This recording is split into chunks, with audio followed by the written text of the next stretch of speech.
Hello. Today I want to talk to you a little bit about receipts on claims, particularly with reference to those companies that use the receipt validation service.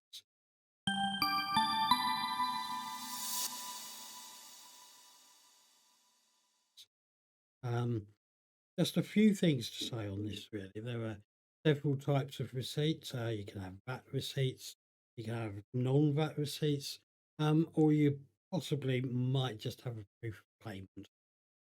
Um, Just to have a quick look at some of the receipts we've got on here. You'll see there's a variety of receipts uploaded onto this user's site. And if we just have a look, we have a nice standard receipt here. It has a VAT number on it. Now that makes it, for the purposes of small claims under about £250, that is acceptable as a VAT receipt because it has that VAT number on it. Um, the receipt itself might have a breakdown of VAT and it might actually declare how much VAT is on there, but it isn't necessary that the receipt has that information. In this case, you can see the VAT rate and the amount is actually shown. So when you add this receipt to a claim line, you can claim VAT back on it to the amount shown on the receipt, no more than the amount shown on the receipt. There's some more information on this receipt, which we will need to see carried over onto the claim line when you create a claim. There is actually a date, and that's the date that you made the purchase. We need, when we look at receipts and claims, we need to see that the date on the receipt and the date on the claim line actually match. Now, the reason for this is it prevents possible fraud where a receipt could be used on multiple claims over multiple days. We need to have that exact match of the date on the receipt to the date on the claim line to know that that was the expense on that day. So we would include that date, we'll include the amount that's shown on the receipt, and we can include the amount of VAT on the receipt. Now, most of the receipts here are legible. Even when they're sideways like this, that's not a problem. We don't really mind what the orientation of the receipt is. We can rotate it if we need to make it a little easier for ourselves to read. But what's most important here is the date is clearly legible, the amounts are clearly legible.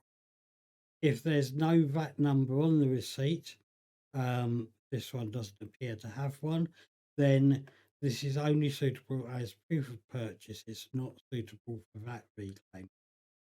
Now, I should mention, even if the receipt has a VAT line on it showing how much VAT would have been paid, if there is no VAT number, it is not a VAT receipt and VAT cannot be reclaimed. So again, we have a clearly legible date, we have the amounts clearly legible. If your company won't let you change the VAT on the claim line you're creating and you can see it's not a VAT receipt, don't worry, it will be dealt with as it comes through onto the receipt validator. You can see all of these receipts nicely, clearly legible. If you're feeling in the mood, you can actually rotate the receipt image to make it more legible and easier to read once you've got it on the claim line. That could be for your own benefit as well. You'll see some receipts, all receipts are laid out slightly differently. Some receipts we know, such as post office receipts, postage, is not VATable. You can't reclaim VAT on it. Plane fares you can't reclaim VAT on. And then if we have a look at this one, which looks like an invoice, there's no VAT information or VAT number on this. So even though it's an official looking document and acceptable as a receipt with a VAT line on it, it's not actually suitable for reclaiming VAT. Um, so we would accept it as proof of payment, but obviously you wouldn't be able to claim VAT on that. Um, you may find sometimes claims are denied. Some people would say, "Oh, all these receipts are for the same day. I will put them all on one line." But in fact, they are all separate expenses, and they will all have to be listed separately as separate claim lines. Again, this is to help prevent receipts being reused. If you could put multiple receipts on a line, you may then, I'm not saying you would, but people may then use the receipts individually to claim again. So we want to see each receipt on its own claim line with its own date, matching the date on the claim line.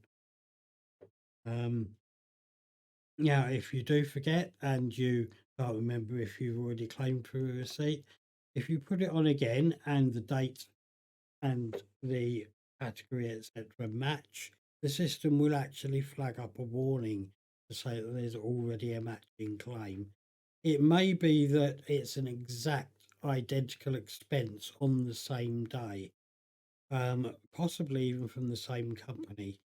Don't worry, you can put that claim through because each receipt has a unique number on it, and we will be able to tell that they are two separate expenses and not a reuse of the same expense.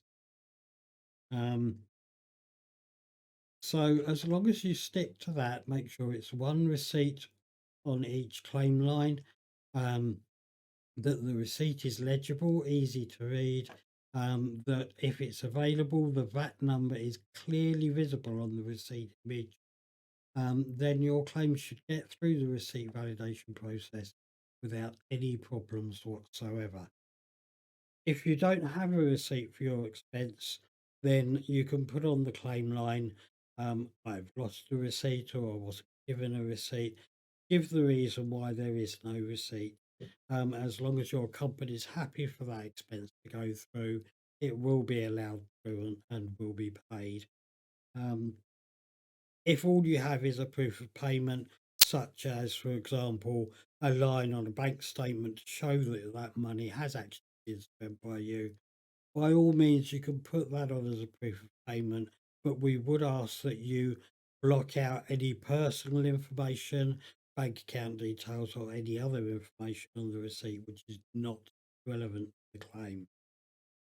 As long as you follow those simple rules, your claims will go through in a speedy manner and you'll be paid your expenses as and when you expect them. And that's just a brief guide on receipt validation.